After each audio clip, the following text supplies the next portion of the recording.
Ito ang baha na dala ni Opel. Grabe. Sabi, Joseph, wala mo, tuwing magpapakain, maliligo, kaya hanggang baywan ang tubig. Yan o. Yung sa ilalim na yon, na original na kulungan, lubog na. Yung motor, inakyat na nga dito kahapon, katulong si Pitong. Ayan, lubog na rin. Ginoo ko. Ito, gawa ng paraan mga tulay-tulay para hindi mababad ng todo sa tubig ang paa. Grabe pangyari ito rito sa namin. Bagyong Opel na yan. Ang hirap kumilos ngayon. Yan. Ang lakas ng agos, oh.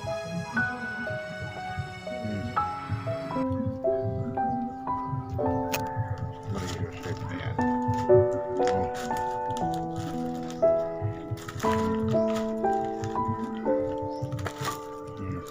Yung natimba na yan, nakataas na yan. O, tingnan mo yun, oh. Lubog na yung ilalim.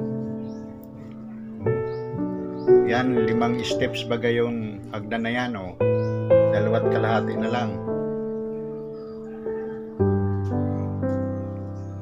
Yan yung pitch, oh. Tinaas ko kay wala na, gabi. Oh. Diyos, ginoo ko. Yan. Talaga namang oh. Yan ang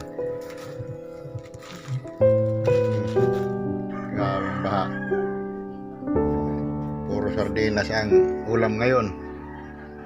Kahapon pa nag-umpisa yan. Oh. Grabe ang baha. O, hindi naman sana naulan. Sige lang ang taas ng tubig. Galing yatang bundok. Okay.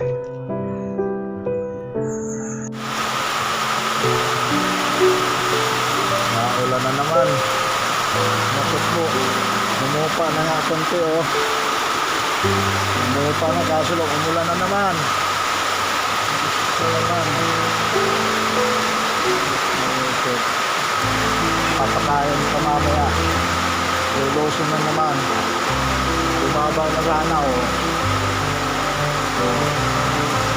Kaso lang ulan na naman, oh. Ang lakas na naman ang plano.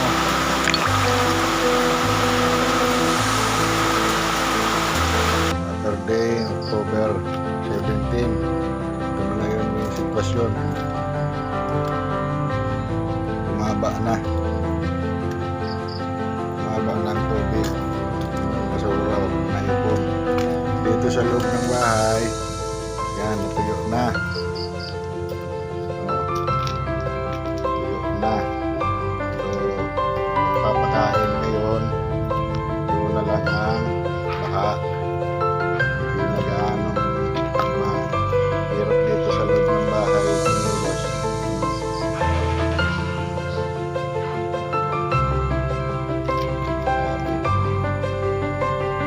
Okay, on the record lang. Opel, bagyong Opel.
Sunday.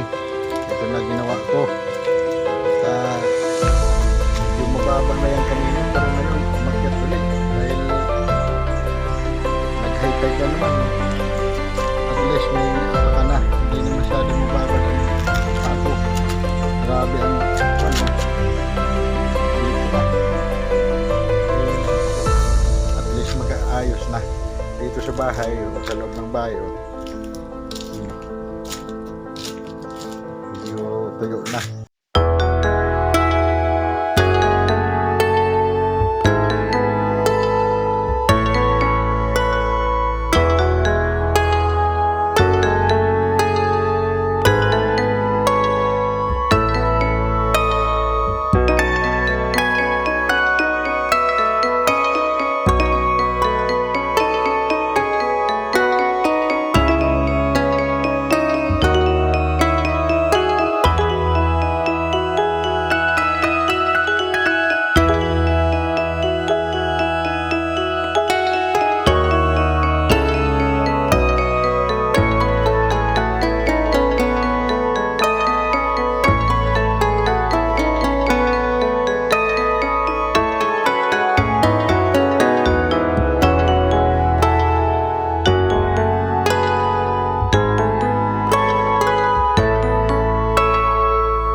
Yung timba doon na green halos abuti na naman. Mamaya tatali ko naman yun para hindi ianod. Sana umupa na, huwag nang tumaas ng gusto. Ako po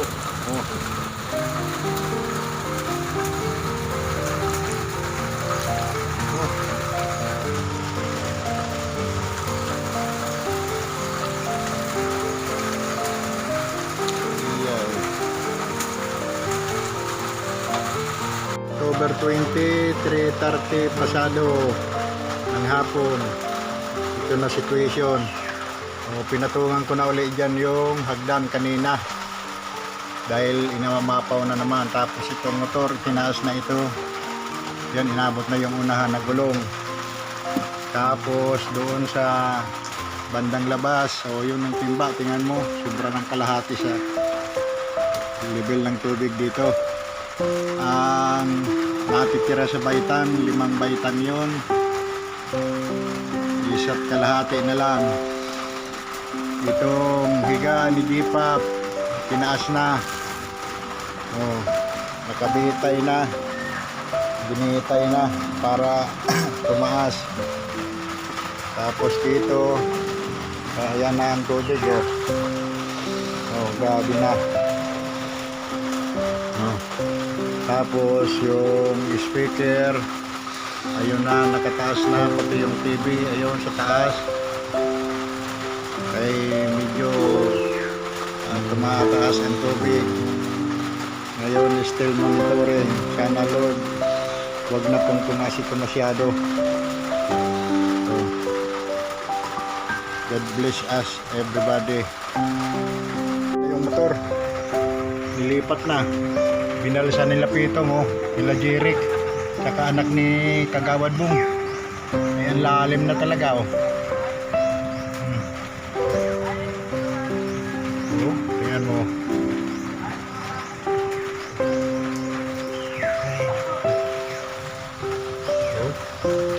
Hanggang dibdib na nila.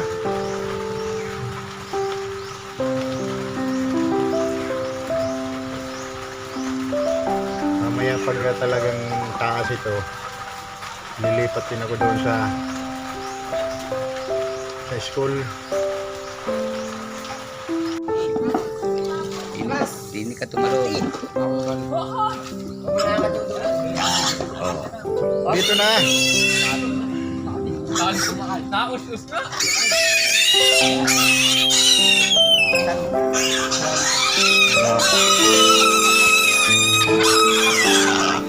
Ang lilinis nyo ngayon. Gawin mo po pag naroon yung mga Ay, malalaki na pala nga yung iba. Naligtas ka na! oo. Naligtas ka na, paano kayo? Survive, nakasurvive ka na. Sus, grabe yung pangyayari oh. Ito ang pwesto. Naku, meron na ron oh. Yung sa likod oh. Pwede na yan.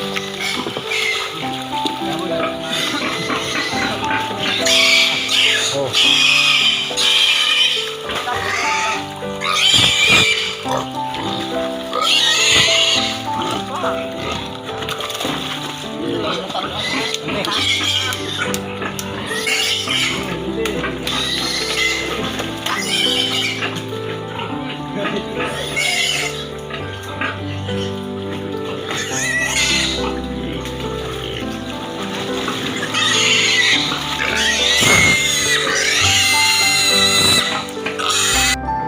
Jesus Maria Joseph, yan mga inahin.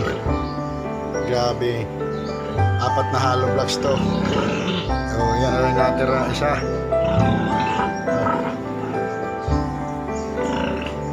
City 5 4 3. Si Maraco naroon na, pinalangoy na. Tapos si Uno,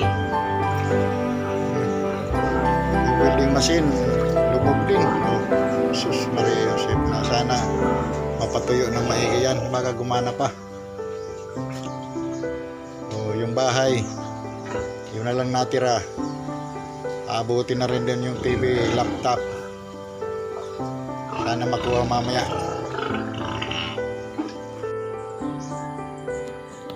13.